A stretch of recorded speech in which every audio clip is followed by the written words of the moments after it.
गुबुन रायजोआव हाबा मावना न'आव फैफिननायाव फिन सासे बर' फिसाया गोमादों। रेलगारिजों बेंगालुरुनिफ्राय हाबा मावना न' फारसे फैफिनबाय थानाय बर' फिसाया गोमादों।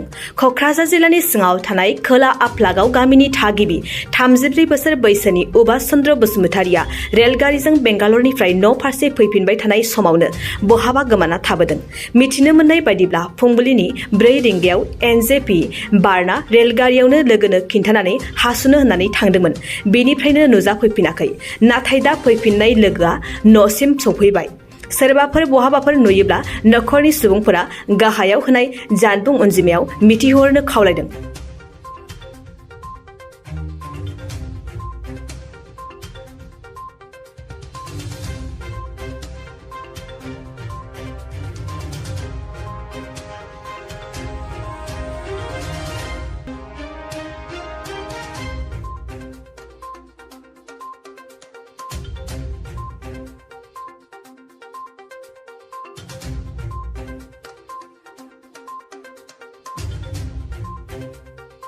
मोनसे गोजोनथाव खौरां दा रिलेटिभ पाब्लिक स्कुला फरायसाफोरनो मोनसे मोजां सुबिदा लानानै फैदों।